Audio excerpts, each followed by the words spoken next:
김경학 집사님 기도 인도해 주시겠습니다.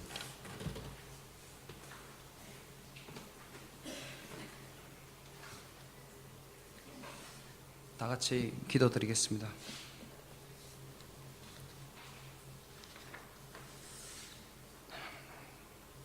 말씀으로 천지를 창조하시고 우리를 만드신 사랑의 주님께 영광을 올립니다. 지난 한 주간도 주님 은혜 가운데 살아갈 수 있게 해주셨다가 오늘 거룩한 주일을 허락하셔서 주님 전에 나와 예배와 찬양을 드릴 수 있는 영광을 허락하신 주님께 감사를 드립니다. 또한 저희들을 아들, 딸로 삼아주시고 아버지를 아버지로 부를 수 있도록 허락하심을 감사드립니다. 그럼에도 불구하고 지난 한 주간을 생각해 보면 주님 말씀 앞에 나아가기보다 주님께서 나의 삶의 주인이 아니라 우리가 주인이 되어 아직도 우리의 지식을 믿으며 물질을 의지하여 주님 아닌 나의 덕만 채우기를 위해 살아가는 죄 많고 연약한 인생임을 주님 앞에 고백합니다. 죄 많은 탕자가 아버지 앞에 돌아왔을 때 모든 것을 용서하신 것 같이 우리의 죄를 용서하여 주셔서 소망이신 주님만을 바라보며 나아가는 축복의 시간이 되기를 간절히 소원합니다. 또한 세상의 죄를 미워하게 하시고 하나님의 자녀답게 세상 사람들과 구별된 삶을 살게 하시고 오직 주님과 동행하여 항상 주님만을 자랑하게 하시며 섬기며 사랑할 수 있도록 성령님 도와주시옵소서. 또한 저희들에게 지혜를 허락하시어 삶의 곳곳에서 탐욕으로부터 허우적대는 모습이 아닌 주님 앞에서 진실된 삶을 살 수 있는 은혜와 긍휼을 베풀어 주시기를 간절히 바랍니다. 솔로몬의 지혜와 같이 전쟁보다 평화를, 시기보다 배려를, 미움보다 사랑을 줄 수 있는 아름다운 공동체가 될 수 있도록 성령님 역사하여 주시옵소서.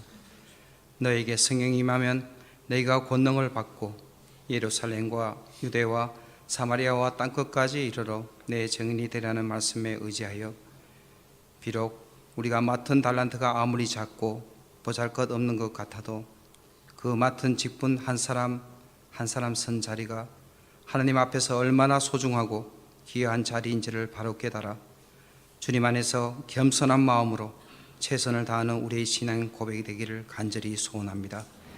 또한 하나님께 왜라는 질문보다 어떻게 하면 주님의 영광을 위해 살 수 있는지 겸손한 마음으로 주님께 다가가는 참된 예배자가 되기를 간절히 소원합니다. 이 시간 할렐루야 찬양대를 축복하여 주시옵소서. 한 사람 한 사람의 찬양이 기도 제목이 되게 하시며 또한 응답의 시간이 되기를 바랍니다. 찬양대와 저희들의 한 마음이 되어 오직 주님만을 찬양하는 복된 시간 되게 성령님 도와주시옵소서. 말씀으로 단위에 서신 목사님을 축복하여 주시옵소서. 영육간의 강건함을 허락하시고 살아 역사하시는 생명의 말씀으로 증거할 수 있도록 인도하여 주시며 그 말씀 한 말씀도 땅에 떨어지지 아니하고 온 충영 공동체 마음밭에 새겨져 어떤 어려움과 힘든 일이 다가와도 말씀으로 주님 안에서 승리하는 또한 주님을 만나는 시간이 되기를 간절히 소원합니다. 오늘도 살아 역사하는 주님께 감사드리며 우리를 구원하신 예수 그리스도 이름으로 기도드립니다. 아멘.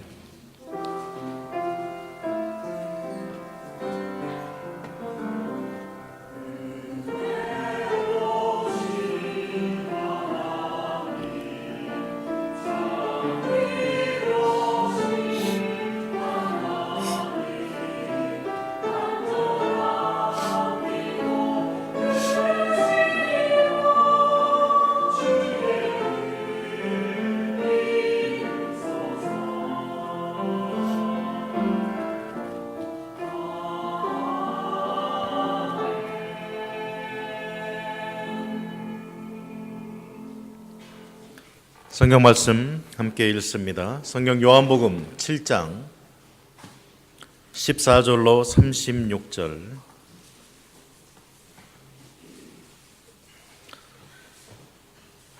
신약 155면 요한복음 7장 14절로 36절.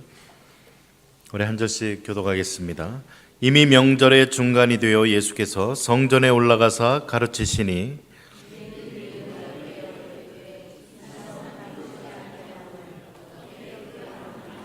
예수께서 대답하여 이르시되 내 교훈은 내 것이 아니요 나를 보내신 이의 것이니라.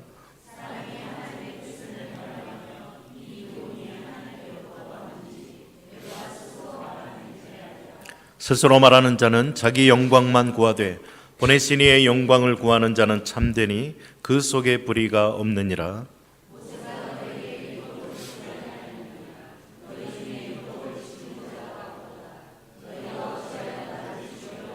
무리가 대답하되 당신은 귀신이 들렸도다. 누가 당신을 죽이려 하나이까?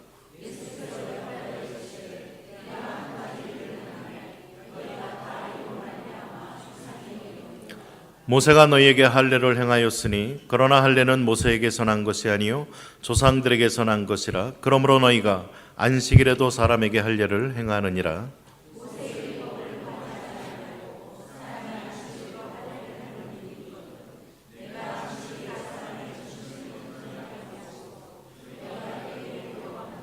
외모로 판단하지 말고 공의롭게 판단하라 하시니라.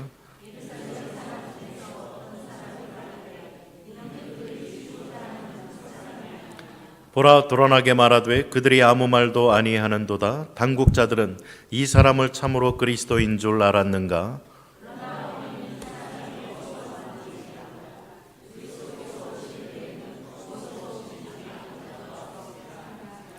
예수께서 성전에서 가르치시며 외쳐 이르시되 너희가 나를 알고 내가 어디서 온 것을 알거니와 내가 스스로 온 것이 아니니라.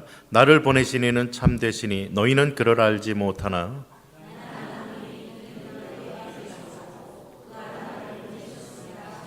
그들이 예수를 잡고자 하나 손을 대는 자가 없으니 이는 그의 때가 아직 이르지 아니하였음이로라.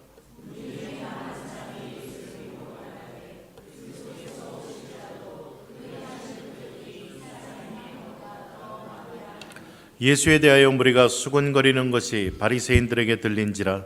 대제사장들과 바리새인들이 그를 잡으려고 아랫사람들을 보내니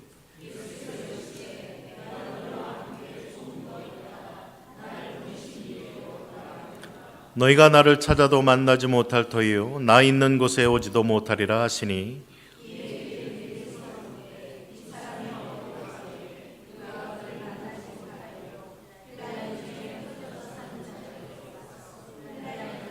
함께 읽습니다.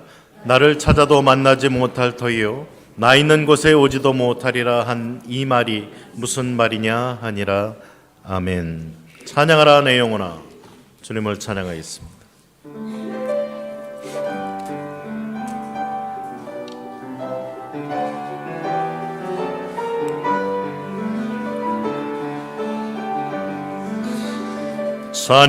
찬양하라 내 영혼아 찬양하라 내 영혼아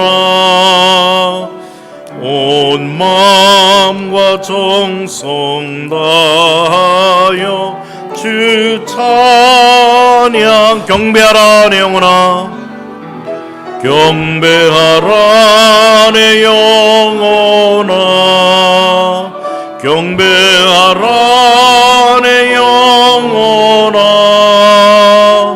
온 마음과 정성 다하여 주 경배하라.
아멘.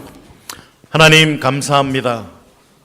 어둠에 헤매며 죄와 허물로 죽었던 저희들, 아무런 소망도 없던 저희들을 하나님의 그 크신 사랑과 은혜로 택하여 주시고 또 구원의 반열에 설 수 있도록 역사하여 주신 하나님 감사를 드립니다. 이제 저희들이 예수 그리스도 안에서 새로 창조된 하나님의 자녀로 살아나게 하시고 주님을 우리 인생의 주인으로, 왕으로, 구원자로, 모든 것의 공급자로 모시고 섬기고 기뻐하며 살아갈 수 있도록 은혜 주신 하나님 감사를 드립니다. 이제 저희들이 그러한 사랑과 은혜를 입은 자로서 우리의 삶이 또 우리의 증거가 주의 복음을 전하며 또 주의 복음 안에서 살아가는 증거자의 삶이 되어질 수 있도록 하나님 역사하여 주옵소서. 먼저 믿은 우리 성도들을 통해서 또한 세워주신 우리 교회를 통해 주의 이러한 구원의 복음을, 사랑의 복음을, 은혜의 복음을 힘있게 증거하며 제사장 나라로서 하나님의 나라를 함께 세워가는 이 일에 앞장서는 저희들 될 수 있도록 인도하여 주옵소서. 하나님 이 시간도 주의 말씀을 또 상고하기를 원합니다. 성령께서 우리 가운데 운행하여 주시고 듣는 귀를 또 깨달을 수 있는 마음을, 믿을 수 있는 마음을 저들에게 허락하셔서 하나님 말씀이 우리의 삶을 이끌어가는 능력과 권능의 말씀으로 역사되게 하여 주옵소서. 예수님 이름으로 기도드립니다. 아멘. 인사 나누십니다. 예수님은 그리스도이십니다. 예수님은 그리스도이십니다. 주님의 음성에 어떤 반응을 보이고 계십니까? 라는 질문입니다. 사사기 21장 25절 마지막 장 마지막 절에 보면 그때에 이스라엘에 왕이 없으므로 사람이 각기 자기의 소견에 옳은 대로 행하였다라고 맞춰집니다. 이스라엘 백성들, 하나님의 선택받은 백성들에게 왕은 하나님이셨습니다.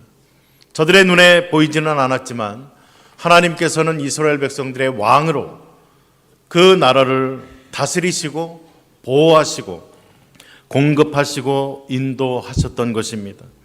그러나 그때 시대가 어두운 시대가 되어서 눈에 보이지 않지만 살아 역사하시는 하나님을 저들이 왕으로 인정하지 아니하고 인식하지 아니하고 눈에 보이는 세상 어떤 왕을 구합니다. 그러면서 사사기는 그때 이스라엘의 왕이 없으므로 각자 소견에 오른 대로 행하였다라고 기록하고 있습니다. 사무엘상 3장 1절에 보면 여호와의 말씀이 희귀하여 이상이 흔히 보이지 않았더라라고 말씀합니다. 우리가 믿는 하나님은 말씀이신 하나님, 말씀으로 역사하시는 하나님, 창세기 1장부터 천지 창조의 사건, 하나님께서는 말씀으로 모든 만물을 창조하셨습니다. 하나님은 말씀으로 부르시고 말씀으로 저들에게 말하시며 저들의 삶을 인도하시는 하나님임을 성경은 우리에게 계속해서 이야기해 주고 있습니다. 사무엘 시대 때도 마찬가지였습니다. 이스라엘 백성들에게 하나님은 계속해서 말씀하시고 또 선지자나 제사장이나 하나님의 세우신 사람들을 통해서 하나님의 말씀을 계속하셨습니다. 그러나 사무엘 시대 때 얼마나 그 세상이 하나님의 말씀이 없었던 것이 아니라 말씀하시는 하나님의 음성을 저들이 듣지 못했는가, 들려지는 하나님의 말씀을 들을 수 있었던 자가 너무나 적었다라는 것을 우리는 알 수 있게 되어집니다. 왜 이스라엘의 말씀이 희귀하였는가? 들을 수 있는 사람이 없었다는 것입니다. 아니, 들을 수 있는 사람이 너무나 적었다라는 슬픈 현실을 우리에게 그려줍니다. 그러한 시대 가운데 사무엘은 하나님의 음성을 들었던 자, 엘리 제사장 밑에서 훈련을 받았음을 성경은 이야기해 줍니다. 우리가 잘 아는 신구약 중간기 400년 동안 암흑시대라고 불려집니다. 그때 하나님의 말씀도 임하지 않았고 선지자도 없었고 성경도 쓰여지지 않았고 아무런 하나님의 어떤 움직임이 보이지 않았던 것 같았던 400년 동안의 신구약 중간 암흑기. 그러나 분명한 사실은 그 400년 동안 인간의 눈에는 하나님의 어떤 부재 현상처럼 느껴질 수 있었을지 몰라도 하나님은 결정적인 인간으로서는 안 되기에 하나님이신 하나님의 아들 예수 그리스도 메시아를 이 땅에 보내시기 위한 모든 준비를 완벽하게 하셨음을 우리는 역사를 통해서 알 수가 있습니다. 그러한 시대를 요한복음 1장은 표현합니다. 빛에 전혀 반응할 수 없는 어두운 세상, 빛이신 예수님이 오셨지만 저들은 더욱더 어둠을 향하여, 짙은 어둠을 향하여, 죄악을 향하여 빠져갔음을 고발해 주고 있습니다. 하나님은 항상 말씀하시지만 그 말씀을 진정 듣고 또 듣고 깨닫고 그 말씀을 받아들이는 사람들이 너무나 적었다. 성경을 통해 우린 이 사실을 발견하게 됩니다. 요한계시록 2장과 3장에 소아시아의 7교회에게 보내는 편지가 나옵니다. 그런데 그 각 교회마다 에베소, 서머나, 버가모, 두아디라, 사데, 빌라델피아, 라오디게아, 이 소아시아의 대표성을 띠는 7교회에 하나님께서 말씀을 주시는데 그 말씀 마지막 절마다 반복이 되어지는 결론적인 문장이 있습니다. 그것은 귀 있는 자는 성령이 교회들에게 하시는 말씀을 들을지어다 라는 말씀입니다. 이 말씀을 통해 지금 우리가 가지고 있는 이 육적인 귀를 말하고 있지 않음을 알게 되어집니다. 귀 있는 자, 하나님의 말씀을 들을 수 있는 영적인 열린 귀가 있는 그 사람들은 하나님의 말씀을 들어라 라고 말합니다. 하나님의 말씀을 듣지 아니하면 인간에게는 아무런 소망이 없습니다. 그리고 우리가 하나님의 말씀을 듣는다고 다 듣는 것이 아님을 성경은 누누이 우리들에게 말해주고 있습니다. 성령의 음성을 듣고 하나님의 생명을 얻은 자가 되어야만 한다는 것입니다. 그래야 우리의 삶에 새로운 생명의 역사, 또 하나님의 능력과 하나님의 은혜로 공급받는 역사, 하나님의 사람으로 하나님의 사람답게 살아갈 수 있는 이러한 역사가 일어날 수 있다는 것입니다. 우리가 상고하고 있는 요한복음 6장은 팔레스타인 북쪽 갈릴리 지방에서 일어난 일, 오병이어의 기적의 사건을 이야기해 주고 있습니다. 저들이 그 기적을 체험하고 나서 예수님을 왕으로 삼고자 흥분했습니다.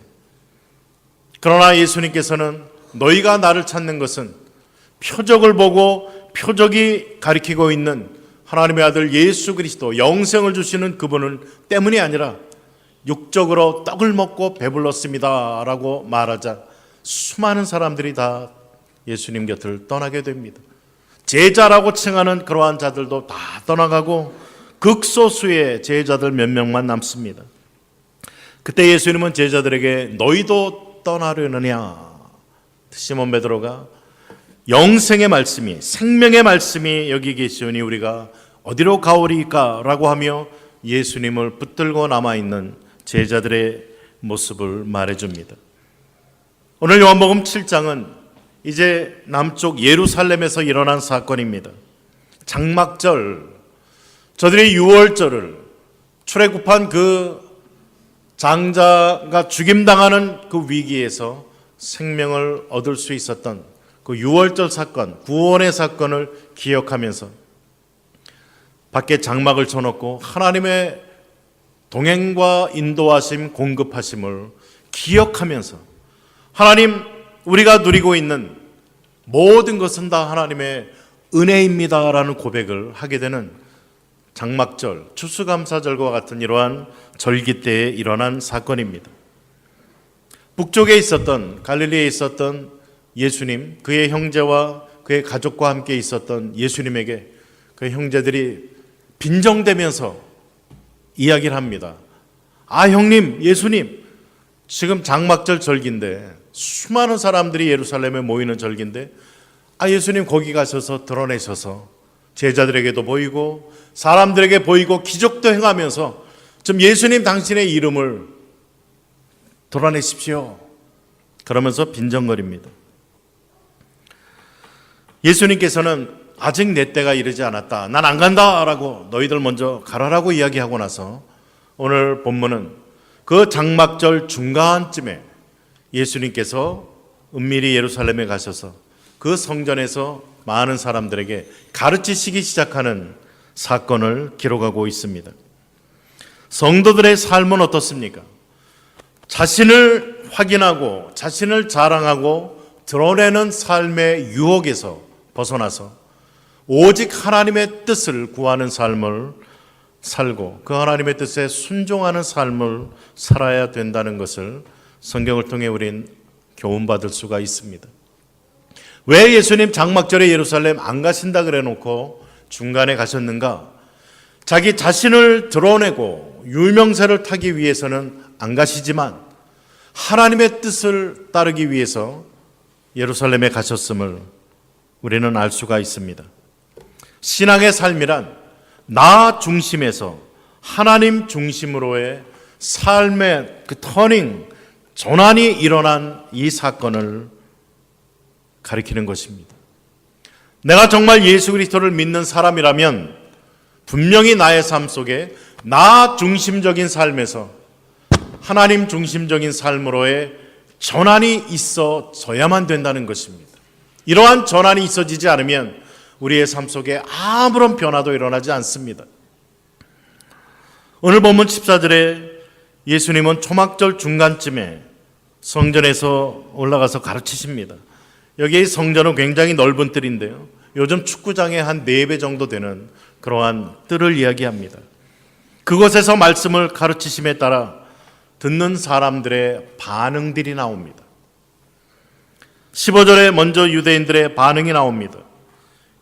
그들의 반응은 놀랍게 여겼다는 거야. 놀랍다. 왜 놀랐습니까? 아니, 예수 저 사람은 우리 랍비 학교에 들어와서 배운 적도 없는데 어떻게 저렇게 랍비들과 소수의 지도층만이 알고 있는 히브리어를 능통하게 말할 수가 있는가? 어떻게 저런 놀라운 교훈의 말씀들을 전할 수가 있는가? 그러면서 놀랐다는 것입니다. 예수님께서 하시는 말씀에 주목하지 아니하고 사람에 주목을 합니다. 이 사람이 배우지 아니하였거늘 어떻게 그를 아느냐? 주전 600년경에 이스라엘 백성들이 바벨론에 포로로 잡혀가게 됩니다. 70년 동안 포로 생활을 하면서 저들의 언어인 히브리어를 다 잃어버리고 아람어를 사용하기 시작합니다. 그래서 예수님 시대 때는 랍비들과 지도층들, 소수의 사람들만이 히브리어로 이야기하고 나머지는 다 아람어로 이야기를 했습니다. 그리고 이 히브리어를 익히기 위해서 랍비 학교에 들어가서 배웠어야만 합니다. 그런데 예수님은 그렇게 배운 적이 전혀 없는데 너무나 유창하게, 너무나 저들이 가르치지도 않고 알리지도 않은 그러한 교훈을 주고 있다는 것입니다. 그러면서 24절에 주님은 경고하십니다. 외모로 판단하지 말고 공의롭게 판단하라 라고 말씀합니다. 사람을 외모로 판단하는 것, 우리는 얼마나 조심해야 되는지 모릅니다. 종종 그런 실수를 범할 때가 있습니다. 그저 이리저리 전해들은, 아니면 우리의 어떤 선입견과 우리의 첫 인상 이런 것 때문에 막상 그 사람을 바로 평가하지 못하고 실수하는 적이 있습니다. 그러다 나중에 그 사람의 원래 모습이 발견되어지면 우린 당황하고 부끄러움을 느낄 때가 있습니다. 참, 저 사람은 좋은 사람인데 내가 오해하고 있었구나. 사람을 외모로 판단하는 것, 하나님의 역사를 눈에 보이는 것으로 재려는 인간의 어리석음을 기복신앙이라고 이야기를 합니다. 신앙은 하나님의 말씀으로 빚어져가는 삶을 가리킵니다. 예레미야 18장 2절로 4절에 보면 너는 일어나 토기장의 집으로 내려가라. 내가 거기에서 내 말을 내게 들려주리라 하시기로 내가 토기장의 집으로 내려가 본즉 그가 농로로 일을 하는데 진흙으로 만든 그릇이 토기장의 손에서 터지매 그가 그것으로 자기 의견에 좋은 대로 다른 그릇을 만들더라. 토기장의 비유. 우린 하나님 손에 들려진 진흙과 같은 존재, 하나님께서는 하나님의 말씀으로 우리를 하나님이 원하시는 그릇으로 예수 그리스도의 아들의 형상으로 우리를 빚어가신다라고 성경은 가르쳐주고 있습니다. 자기 의견에 좋은 대로 하나님의 뜻과 하나님의 방법과 하나님의 때에 맞춰서 우리를 빚어서 아들의 형상을 닮아가게 만든다는 성경은 이야기를 합니다. 이사야 64장 8절에서도 그러나 여호와여 이제 주는 우리 아버지이시니이다. 우리는 진흙이요 주는 토기장이시니 우리는 다 주의 손으로 지으신 것이니이다. 분명하게 하나님께서는 진흙인 우리를 하나님이 원하시는 토기로 빚어가신다라고 말씀해 주고 있는 것입니다. 그러면서 예수님은 오늘 본문 16절에 자신의 말씀의 출처와 자신의 근원이 어딘가를 이야기를 해 주십니다. 내 교훈은 내 것이 아니요 나를 보내신 이의 것이다. 랍비들에게서 전해 받은 그 이야기를 하는 것이 아니라 바로 나에게 말씀을 가르쳐 주신, 나의 말씀을 주신 아버지 하나님, 그분의 말씀을 내가 너에게 전하는 것이다. 나는 그 하나님에게서 왔다. 이러한 선포를 하고 계십니다. 그러자 유대인들이 예수님의 말씀을 듣고 20절에 반응합니다. 정말 당신 귀신 들렸군요. 분명히 내용을 통해 저들이 예수님을 죽이고자 결심하고 기회를 찾고 있는 이 시기에 다른 사람들도 다 25절을 보면 아니 저들이 예수를 죽이려고 하는 거 다 알고 있는데 예수님이 지적을 하자 당신 귀신 들렸군요. 우리가 언제 당신을 죽이려고 하고 있습니까? 라고 시치미를 떼는 저들의 어리석은 모습을 보게 되어집니다. 25절 26절에 보면 사람들의 반응이 또 나옵니다. 아니 저 사람이 지금 유대 지도자들이 죽이려고 하는 그 사람 아닌가? 뻗어시 앞에서 가르치고 있는데 왜 여태까지 잡지도 아니하고 그대로 살아있는가? 이런 의문을 품으면서 반응을 합니다. 이 사람 정말 진짜 메시아 맞는가?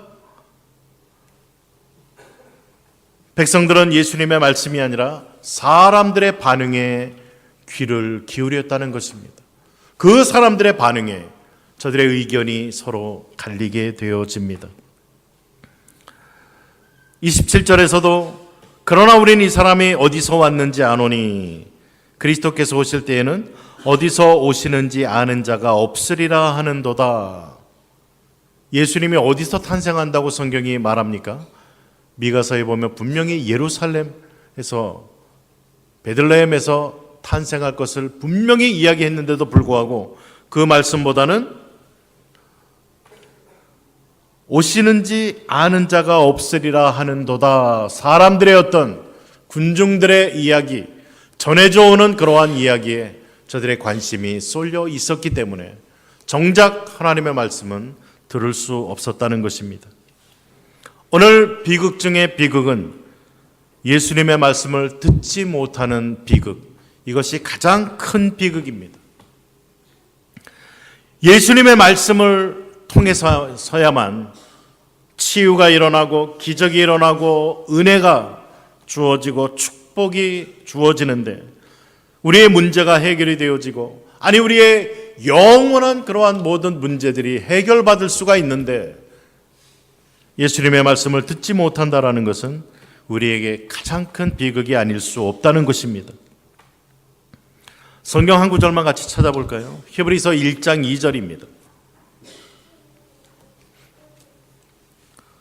신약성경 352페이지 히브리서 1장 2절 1절 2절 같이 보겠습니다. 함께 읽습니다. 옛적의 선지자들을 통하여 여러 부분과 여러 모양으로 우리 조상들에게 말씀하신 하나님이 이 모든 날 마지막에는 아들을 통하여 우리에게 말씀하셨으니 이 아들을 만유의 상속자로 세우시고 또 그로 말미암아 모든 세계를 지으셨느니라. 아멘. 선지자들을 통하여 여러 부분들을 통하여 계속 말씀하신 하나님, 그런데 이 말씀을 전혀 이스라엘 백성들이 듣지 않자 어떻게 합니까? 이 모든 날 마지막에 마지막 카드로 하나님이 보내신 분이 아들 예수 그리스도시라는 것입니다. 그리고 그 아들을 통하여 우리에게 말씀해 주시는 율법의 완성이요 하나님의 계시의 완성인 예수 그리스도를 통하여 우리에게 말씀해 주셨다는 것입니다. 그러나 하나님의 영광의 광채, 본체의 형상, 만물로 온 세상을 붙드시고 다스리는 분, 그분 예수 그리스도를 통하여 하나님은 우리에게 완벽한 하나님에 대한 계시를 주셨다라고 성경은 이야기하고 있는 것입니다. 사람은 그 어떤 노력으로도 하나님을 알 수가 없습니다.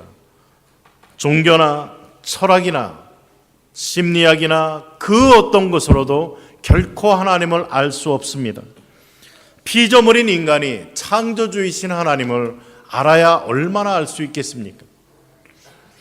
3차원의 이러한 시공간의 제한을 받으며 살고 있는 인간들이 4차원을 넘어선 무차원의 시공간을 초월하시는 그 하나님에 대해서 알면 얼마나 알겠냐는 것입니다.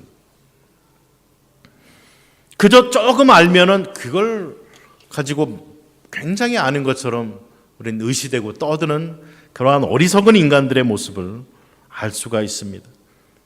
하나님에 대해서는 오직 하나님께서 우리에게 계시해 주신 만큼만 알 수가 있습니다. 자연을 통하여, 자연 만물의 움직임을 통해, 성경을 통해, 완벽한 계시인 예수님을 통해서만 우리는 하나님을 알 수가 있다는 이야기입니다.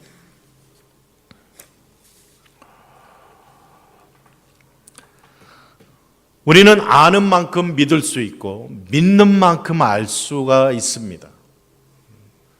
모르는 분 여러분 믿을 수 없습니다. 하나님에 대해서 아는 만큼 그만큼의 우리는 하나님의 은혜를 누려가지 않습니까? 하나님을 알기에 힘써 여호와를 알자. 왜요? 하나님을 아는 만큼 우리는 누릴 수 있기 때문에 그래요. 하나님을 아는 만큼 우리는 확신할 수 있고 하나님을 아는 만큼 하나님의 그 풍성함을 맛보아 알아갈 수 있기 때문에 그렇다는 것입니다. 그렇다면 우리는 어떻게 하든지 하나님을 알려고 몸부림쳐야 되는데 가장 완벽한 알문 아들 예수 그리스도 주님의 말씀을 통해서다라고 성경은 누누이 이야기하고 있는 것입니다. 그러므로 아들을 통해 주시는 말씀을 들을 수가 없다면 우리에겐 이것처럼 절망이 없다는 겁니다. 주님의 음성을 여러분은 듣고 계십니까? 아들의 음성 듣지 못하면 우린 소망이 없어요. 과연 주님의 음성이 나에게 들려지고 있느냐라는 겁니다. 그리고 들려지는 그 음성이 깨달아지고 있느냐라는 것입니다. 하나님을 알 수 있는 온전한 길은 예수 그리스도를 통해서입니다. 그분의 말씀, 주님은 말씀으로 오셨다라고 요한복음 1장 1절에 이야기하지 않습니까? 태초에 말씀이 계시니라. 이 말씀이 하나님과 함께 계셨으니 이 말씀이 곧 하나님이라. 말씀으로 우리 가운데 오신 그 예수님, 정말 그 말씀을 들을 수 없다면, 그 말씀이 들려지지 않는다면, 그 말씀을 통해 예수님을 만날 수가 없다면 일평생 교회에 출석한들, 또 이것에나마 그렇게 봉사하고 섬긴들, 헌신한들, 무슨 소망이 있겠느냐라는 것입니다. 이것을 신앙생활이라고 이야기할 수 없습니다. 사람의 노력으로는 안 된다라는 것, 우린 절실하면서 오직 성령이 깨닫게 하시는 은혜의 역사만이 있어야 된다라는 것 기억하고 하나님 앞에 겸손히 엎드려야 된다는 것입니다. 성령님, 아들을 통하여 완벽한 하나님을 계시하시는 그 음성 듣게 하옵소서, 깨닫게 하옵소서, 믿게 하옵소서, 그 말씀대로 살아가게 하옵소서. 정말 하나님 앞에 몸부림 치셔야만 된다는 것입니다. 우리가 예배 시간을 통하여 하나님의 음성을 통하여 이러한 은혜 받지 못하면 우린 절망에 빠져 있을 수밖에 없습니다. 그런데 오늘 본문 17절에 보면 우리에게 빛을 주는 말씀이 있습니다. 사람이 하나님의 뜻을 행하려 하면, 사람이 하나님의 뜻을 행하려 하면, 우리에게 중요한 것은 조금 더 하나님에 대해 지식적으로 아는 것이 아니라 순종하고자 하는 의지와 실천에 있다는 것입니다. 하나님에 대해서 더 알아야지, 알아야 됩니다. 그러나 더 중요한 건 무엇입니까? 사람이 하나님의 뜻을 행하려 하면 하나님 뜻을 알 수 있게 되어진다라고 말씀하고 있지 않습니까? 정말 마음 중심으로 해서 하나님 뜻대로 제가 정말 살기를 원합니다. 하나님 뜻대로 살겠습니다. 하나님 은혜 주시고 역사해 주옵소서. 이러한 의지가 동원된 하나님께 순종하고 말씀대로 살아가고자 하는 이러한 사람에게 말씀이 깨달아진다라는 거예요. 이것이 하나님에게서 온 말씀인지 세상 말씀인지 분별할 수 있게 된다라고 오늘 17절이 이야기하고 있는 것입니다. 그래서 슬레이드라는 학자는 이런 공감되는 말씀을 했습니다. 듣는 것은 들어야 사는데요, 듣는 것은 지성의 문제가 아니라 의지의 문제이다. 굉장히 공감이 되는 말씀입니다. 지식으로 얼마나 알아가느냐가 아니라 우리의 의지로 얼마나 하나님의 뜻을 행하려고 하는 의지가 있느냐가 문제라는 거예요. 오늘 보면 7장 3절 4절에 보면 하나님의 이름을 부르면서도 자기의 영광을, 자기의 자랑을 구하라라고 예수님의 형제들이 예수님에게 요구를 합니다. 자기 영광, 자기 자랑을 구하는 것, 이것을 다른 말로 외식이라고 이야기합니다. 외식하는 자들, 바로 자기 영광을 구하는 자. 겉과 속이 다른 걸 이야기하지 않아요. 겉과 속 같은 사람 있습니까? 그럼 우리 다 외식자예요. 겉과 속이 다른 게 중요한 게 아니고 얼마나 나 자신의 영광, 나의 자랑, 나의 어떤 그 무엇을 드러내는 것을 구하느냐, 이걸 구한다면 성경이 지적하고 있는 외식하는 자의 반열에 선다는 것입니다. 사람에게 영광을 얻으려고 하는 것, 18절에서도 동일한 이야기를 하고 있지 않습니까? 스스로 말하는 자는 자기 영광만 구하되, 이러한 사람이 외식하는 사람입니다. 마태복음 6장 2절과 5절에 보면 그러므로 구제할 때에 외식하는 자가 사람에게 영광을 받으려고 회당과 거리에서 나팔 불지 말라라고 이야기를 합니다. 그리고 5절에 보면 또 너희는 기도할 때에 외식하는 자와 같이 하지 말라. 그들은 사람에게 보이려고 회당과 어귀에 서서 큰 소리로 기도하기를 좋아하느니라. 그들에게는 응답과 상이 없다. 이미 자기 상 받았다라고 이야기합니다. 사람에게 영광을 받으려고, 사람에게 보이려고. 이것은 외식. 소위 하나님을 부르고 신앙을 두둔하면서 자기를 나타내고 자기 영광 드러내려고 칭찬을 받으려고 이러한 욕구로 살아간다라면 이러한 자는 잘못된 것입니다.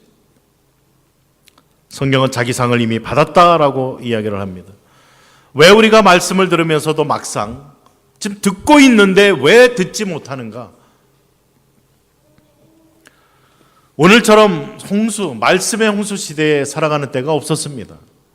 마음만 먹으면 전 세계 유명한 사람들 거 여러분 설교고 가르침이고 뭐고 다 들을 수 있어요. 안방에서 굳이 거기까지 날아다니지 않아도 됩니다. 유명한 강의와 내용과 뭐 전 세계 그런 걸 다 접할 수 있어요. 하나님의 말씀이 홍수처럼 우리 가운데 그렇게 쏟아지고 전해지고 있습니다. 그런데 안타까운 것은 정작 들어야 될 말씀을 우리는 듣지 못하고 있다는 거예요. 사무엘서에서의 말씀처럼 말씀이 희귀한 시대, 잘 들려지지 않는 시대, 잘 보여지지 않는 그러한 시대에 살아가고 있다라는 것입니다. 아모스 8장 11절에서는 말씀의 기갈 시대에 대해서 경고합니다. 아모스 한번 찾아보죠. 아모스 8장 11절.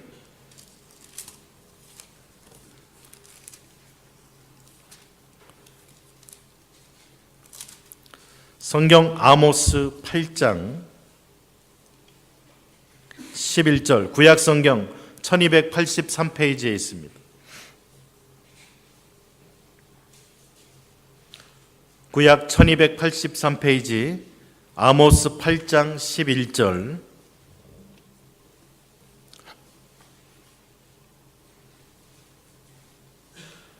함께 읽겠습니다. 주 여호와의 말씀이니라. 보라 날이 이를지라 내가 기근을 땅에 보내리니 양식이 없어 주림이 아니요 물이 없어 가람이 아니요 여호와의 말씀을 듣지 못한 기갈이라. 이 말씀은 오늘날 우리들에게 주시는 말씀이라는 겁니다. 말씀의 기갈. 홍수가 났을 때 제일 필요한 게 아구아 미네랄, 생수라고 이야기하지 않습니까? 물로 온 세상이 덮여지는데 제일 필요한 게 생수잖아요. 오늘 말씀의 홍수 시대, 인터넷 들어가기만 하면 테이프와 방송과 교회와 할 것 없이 말씀의 홍수처럼 전해지고 쏟아지는 이러한 시대에 정말 하나님의 말씀에 대한 기갈이 임할 것을 아모스 선지자는 이미 우리들에게 경고해주고 있다는 것입니다.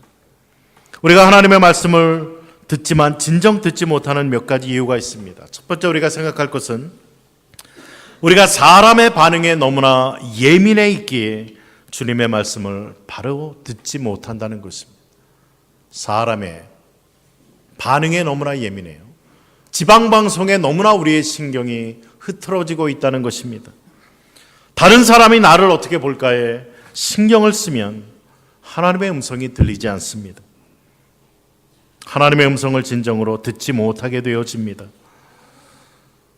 그 조사에 의하면요, 오늘날 얼마나 바쁜 생활들을 하고 계십니까? 서로 바쁘기 때문에 다른 사람에 대해서 신경 별로 안 쓴다는 거예요. 그래서 직접 실험을 해봅니다. 제작자들이 큰 야구장 거기에서 한 사람이 이상한 노란 옷, 진짜 보기만 해도 웃긴 그런 옷 입고요, 거기서 막 난리법석을 쳐요. 이쪽에 가서 이 사람들한테 막 난리법석 치고 저쪽 가서 막 치고 이러면서 몇 분 동안 삥 돌아다니면서 막 그런 짓을 합니다. 나중에 그 사람이 가서 막 난리친 주위에 있는 사람들에게 인터뷰를 해요. 아까 이상한 옷 입고 난리친 사람 봤습니까? 아무도 몰라요. 기억도 없어요. 기억도 없어요.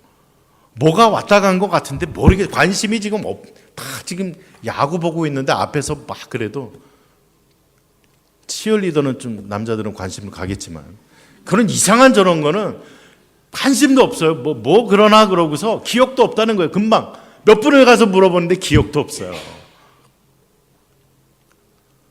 종종 오해할 때가 많아요. 다른 사람들이 나에 대해서 이렇게 생각하겠지, 이렇게 말했을 거야, 이렇게 믿었을 거야, 이렇게 했을 거야. 걱정 좀 내려놓으세요. 다들 바빠요. 다들 바빠. 자기 인생 지금 살아가기도 힘들어요. 아베자네도 얼마나 바쁘게들 장사하는데 다른 사람 어떻게 되는 거 별로 신경 안 써요. 죄송하지만 별로 신경 안 쓴다고요. 그거 예민해 있지 말란 말이에요. 정말 우리가 예민해 있어야 될 것은 내가 하나님 앞에 지금 나 자신이 어떻게 서 있나, 여기에 예민해야 된다는 거예요. 소음은 그런 거 신경 쓰지 마세요. 그렇다고 자기 자신을 돌아보지 말라는 이야기가 아니에요. 정말 신경 쓸 것, 특별히 교회 와서 우리가 신경 쓸 것은 땀 얘기 여기서 하지 마세요. 하나님 앞에서 나 자신이 지금 어떤가? 하나님 나를 지금 뭐라고 이야기하시나? 그 질문을 던져보시자는 거예요.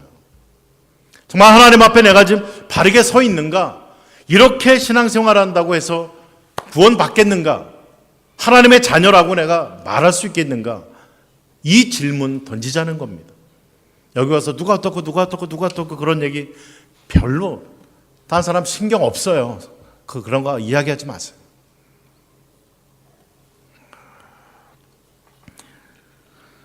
사람의 반응에 민감하시면 하나님의 음성 못 듣습니다.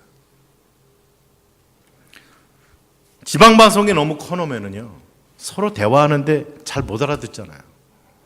주위가 막 시끄럽고 이런 데서 얘기해 보세요. 뭐 또 소리 나름대로 크게 한다고 해도 잘 안 들려요. 저도 그런 때가 종종 있어요.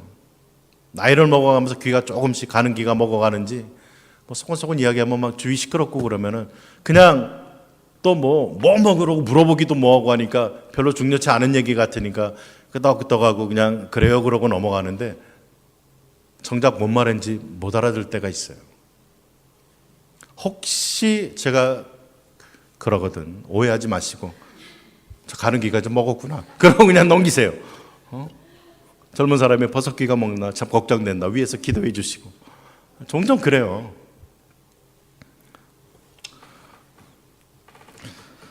하나님 앞에서 나 자신 돌아보는데 신경을 써야 된다는 겁니다. 25절 26절에 보면은 분명히 예수님이라는 분을 보고 듣고 있으면서도 막상 사람들의 반응에 민감해서요 서로 수근수근거리는 거예요. 이렇대 저렇대 뭐 어떻대 그러고 수근수근 하다가 놓쳐버리고 맙니다. 바울은 빌립보서 3장 8절에 이야기를 합니다. 자신이 가지고 있던 모든 것을 다 해로 여긴다, 분토로 여긴다, 쓰레기로 여긴다라고 고백을 하면서 또한 모든 것을 해로 여김은 내 주 그리스도 예수를 아는 지식이 가장 고상하기 때문이라. 내가 그를 위하여 모든 것을 잃어버리고 배설물로 여김은 그리스도를 얻고 그 안에서 발견되려 합니다. 나의 모든 것 다 버린다. 바울이 누굽니까? 그 당시 가장 큰 두 학파 힐렐과 샤마이 이 학파의 총대표 리더격인 가말리엘이라는 이 스승의 수제자였던 바울. 그런데 예수 그리스도를 아는 그것이 얼마나 비교가 안 될 정도로 고상한지 이 모든 것 다 그냥 분토처럼 쓰레기처럼 자기는 버리고 그래도 난 하나 아깝지 않다. 그리스도 안에서 발견되기를 원한다라고 사도 바울이 고백하고 있지 않습니까? 오늘 보면 31절 32절도 똑같은 반응이에요. 무리 중에 많은 사람이 예수를 믿고 말하되 정말 이 사람이 메시아인가 아닌가 하는데 바리새인 유대인들 리더들에게 찍히면 안 되니까 의식하면서 수근수근거려요. 우리가 아무리 사랑하는 사람이 와서 이야기를 한다고 해도 주위 사람들을 의식하고 있으면은 그 주위 사람의 반응에 예민하게 신경 쓰고 있으면 제대로 듣지 못할 때가 종종 있습니다. 종종 우리의 자녀들 사랑하는 그런 사람이 오는데 이야기를 하는데 주위 사람들의 신경, 내가 그래도 목사인데 그래도 쟤는 목사 딸인데 설마 목사 딸이 왜 저래? 라는 말을 들어서는 안 되잖아요. 그럼 주위에 있는 사람들의 신경에 민감하게 신경이 흩어지기 시작하면 정작 사랑하는 사람의 말이 잘 들려지지 않는다는 그런 오류를 종종 범하게 된다는 것입니다. 하나님 앞에 마찬가지라는 거예요. 세상과 주위에서 들려오는 소리에 우리는 귀를 닫는 연습을 해야 됩니다. 계속 들려올 것입니다. 그러나 닫아야 돼요. 그럼 너 전에는 잘 듣더니 왜 귀를 닫아? 왜 반응을 안 해? 계속 두들길 겁니다.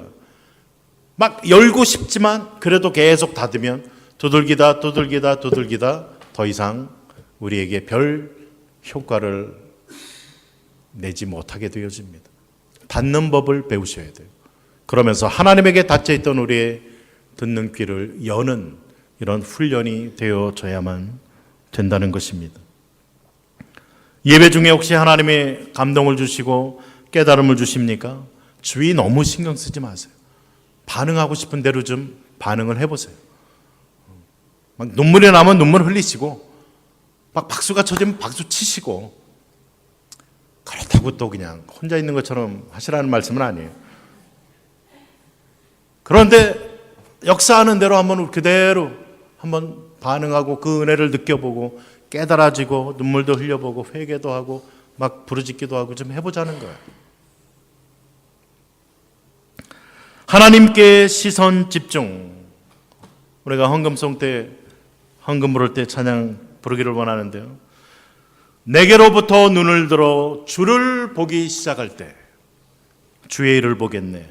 모든 시선을 주님께 드리고 살아계신 하나님을 느낄 때 내 삶은 내 삶의 주의 역사가 되고 하나님이 일하기 시작하네라는 것입니다.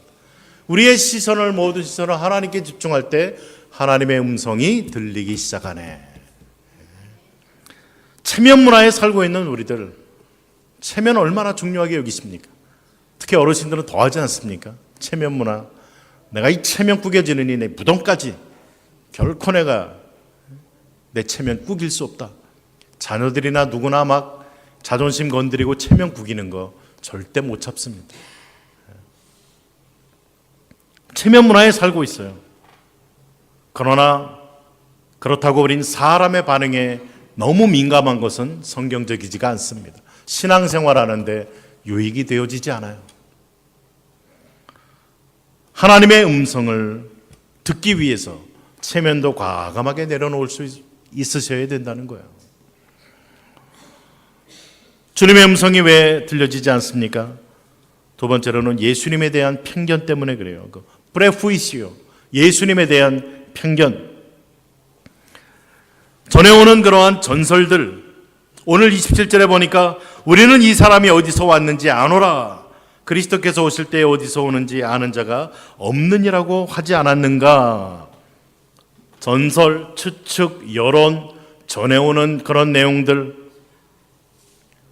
미가서 5장 2절에 분명히 이야기하잖아요. 메시아가 베들레헴에서 오신다고 기록이 됐는데 메시아가 올 때 어디서 오는지 아무도 모른다 그러잖아. 소문이에요. 잘못된 정보입니다. 성경이 뭐라고 이야기하는가를 봐야 될 거 아니에요. 분명히 예루살렘에 베들레헴에서 온다라고 미가 선지가 기록을 해놓았건만 주위에 신경 쓰자 내 귀가 막히게 되어진다는 겁니다. 오늘날도 예수님에 대한 편견이 얼마나 많은지 몰라요. 인터넷이나 사전이나 이런 데 찾아보면 제일 많이 나오는 게 4대 성인 중에 한 명. 예수님이 4대 성인 중에 한 명 정도입니까? 혁명가, 유명한 교사, 훌륭한 사람. 세상에서 예수님에 대해서 쓴 글과 그 책보다 더 많은 것은 없습니다. 심리학적으로 본 예수, 사회학적으로, 인류학적으로 본 예수, 끊임없이 예수님에 대한 그런 편견들이 있습니다. 그런데 우리에게 중요한 것은 하나님이 예수님을 누구라고 말하느냐라는 거예요. 하나님은 예수님을 누구라고 말합니까? 마태복음 3장 17절에서 이는 내 사랑하는 자요 내 기뻐하는 자다라고 이야기를 하십니다. 골로새 1장 15절 그는 보이지 아니하는 하나님의 형상이요 하나님이시라고 이야기하잖아요. 골로새 1장 19절 아버지의 모든 충만으로 예수 안에 거하게 하시고 하나님의 모든 속성이 예수님의 모든 속성 예수님이 곧 하나님이심을 성경은 계속해서 이야기를 합니다. 그러므로 우리의 편견을 버리지 아니하면 말씀하시는 주님의 말씀 받을 수가 없습니다. 들을 수가 없어요. 들려지지가 않습니다. 의심하는 제자 도마? 우린 도마보다 나은가요? 내가 그 예수님 직접 만나보고 내 손으로 그 손가락과 발 거기에 못 박힌 곳에 손을 넣어보지 않고는 난 못 믿어. 그런데 부활하신 주님을 딱 만나고 어떻게 되어지나요? 그 앞에 엎드러지면서 고백합니다. 나의 주 나의 하나님이여. 나의 주 하나님이여. 예수님께서 손가락 넣어봐. 넣어보고 의심하는 자 되지 말고 믿는 자가 되라고 주님은 말씀하시잖아요.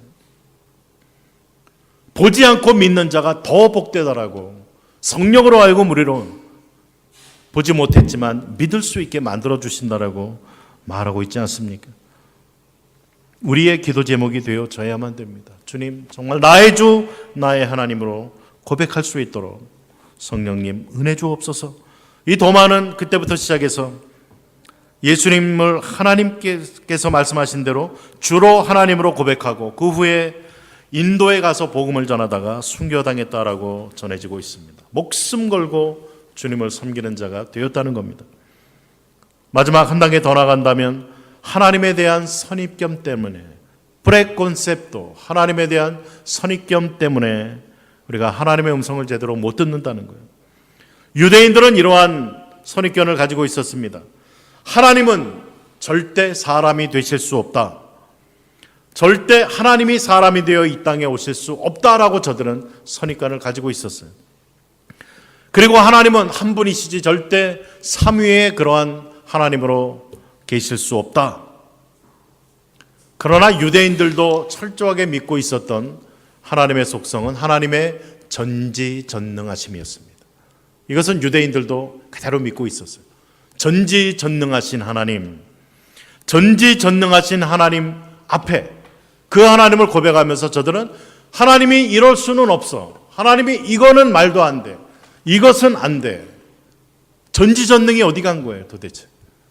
왜 하나님을 전지전능하신 분으로 믿고 섬기면서 내 나름대로의 하나님에 대한 선입견 때문에 하나님을 자꾸 우리 수준으로 낮추면서 내 조브라운 그 이성과 틀로 하나님을 제한하고 있느냐라는 겁니다.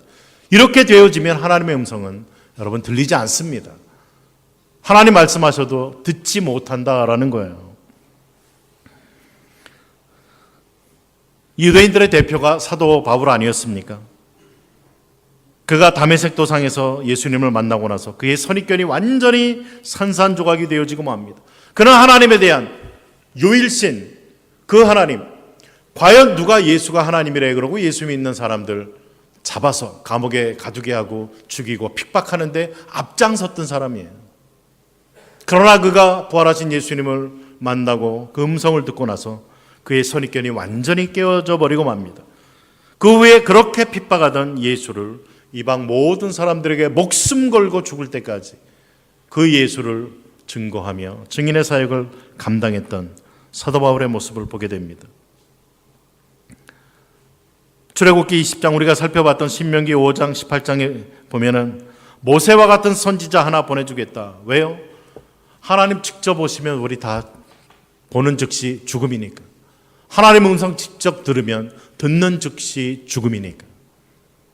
모세와 같은 선지자를 세워서 이스라엘 백성들에 말씀하셨던 하나님, 마지막 때에 나와 같은 선지자 하나를 보내리니, 예수님을 보내리니 너는 그의 말을 들어라. 그의 말은 곧 100% 하나님의 말씀이라는 거예요. 하나님의 말씀 듣고 우리가 죽지 않을 수 있는 방법은 예수님을 통해 듣는 방법밖에 없다고 성경은 우리에게 가르쳐 주지 않습니까?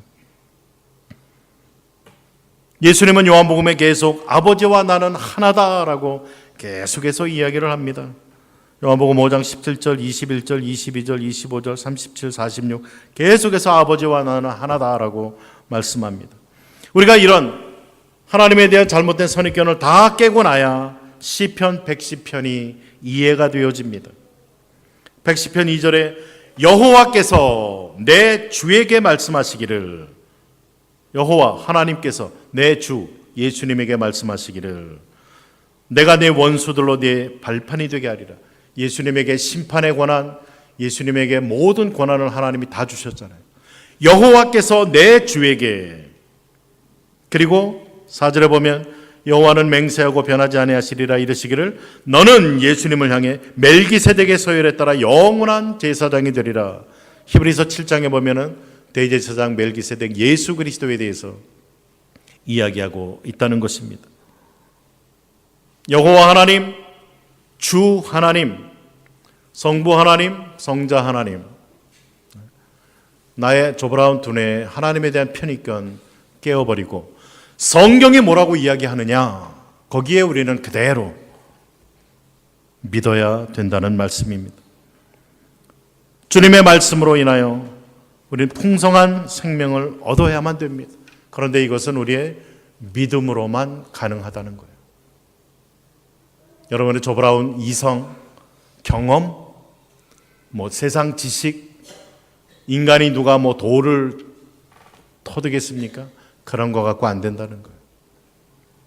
사람이 하나님의 뜻대로 행하려 하면 하나님 오직 믿음으로 하나님의 음성을 우린 들을 수가 있다는 겁니다. 마지막으로 마크 트웨인이라는 사람이 한 말을 좀 나누고 싶습니다. 한번 잘 들어보시기 바랍니다. 많은 사람들이 이해할 수 없는 성경 말씀에 답답함을 느낀다. 그럼에도 불구하고 나에게 더욱 문제가 되는 성경 말씀은 내게 이해가 되는 들려진 말씀들이다. 공감이 되십니까? 이해가 안 돼. 그 말 답답하죠. 그러나 그거보다 더 중요한 건 뭐예요? 이해되어진 말씀. 그 말씀대로 내가 얼마나 살아가고 있느냐라는 거예요. 설교를 수천 수만 번 들으셨잖아요. 성경 한두 번 읽어보셨습니까? 뭐가 문제예요? 하나님에 대해 아직도 잘 모르기 때문에 문제입니까? 알아가야죠. 그러나 그것보다 더 중요한 건 뭐예요? 이미 내가 깨닫고 들려졌고 알고 있는 이 말씀에 나는 어떤 반응을 보이면서 살아가고 있느냐라는 거예요. 정말 그 말씀에 아멘으로 믿고 순종하며 순종의 발걸음을 딛고 있느냐? 오늘 묻습니다. 들려진 말씀에 여러분 순종하고 계십니까? 하나님의 말씀에 대한 여러분의 자세는 어떻습니까? 하나님의 말씀을 대하는 여러분의 반응은 어떻습니까? 과연 하나님의 말씀이 들려집니까? 만약 그렇지 않다면 하나님 앞에 기도하셔야만 됩니다. 하나님의 말씀, 여기에 생명이 있고 여기에 구원이 있고 여기에 나의 인생의 모든 게 다 있는데 이 하나님의 말씀 들려지게 하옵소서. 그리고 하나님의 말씀이 들려진다면 들려진 그 말씀에 순종으로 반응하는, 그래서 하나님의 그 풍성함을 내가 맛보아 알아가는 그러한 은혜를 누릴 수 있도록 하여 주옵소서. 정말 하나님 앞에 이러한 기도를 드리시면서 정말 이러한 말씀을 통한 놀라운 은혜를 누려가시는 우리 성도님들 다 되시기를 주님의 이름으로 축복을 드립니다. 우리 말씀 생각하시면서 2, 3분 동안만 하나님 앞에 기도하겠습니다. 하나님 감사합니다. 오늘 또 요한복음의 말씀을 통해서 말씀으로 역사하시는 하나님, 예수님께서 말씀으로 이 땅에 또 오셔서 우리들로 하여금 그 말씀이 우리의 구원과 생명과 또 삶을 인도하는 그러한 말씀임을 가르쳐 주시고 또 역사하시니 감사합니다. 이 시간 하나님 앞에 간구합니다. 하나님, 정말 하나님의 음성이 들려지기를 원합니다. 주위의 사람들의 반응, 세상의 소리에 귀를 닫는 훈련이 되어지고 점점 하나님 앞에 우리의 귀를 열어 하나님의 음성 들을 수 있는 저희들 될 수 있도록 하나님 역사하여 주옵소서. 하나님의 음성이 들려졌다면, 깨달아졌다면, 믿어졌다면 그 말씀대로 순종으로 반응하여 하나님의 그 풍성함을 우리가 맛보아 알아갈 수 있는 저희들 되어질 수 있도록 하나님 역사하여 주옵시기를 간절히 소원합니다. 우리들 가운데 주의 음성을 듣지 못하는 이러한 비극에 빠지는 자 없도록 성령이여 역사하여 주시고 은혜를 베풀어 주옵소서. 하나님의 말씀 그대로 믿고 순종하며 따르며 그 말씀 가운데 하나님을 알아가고 하나님을 경험해가고 하나님을 바르게 신앙해 나가는 우리 모든 성도들이 되어질 수 있도록 하나님 역사에 주옵소서.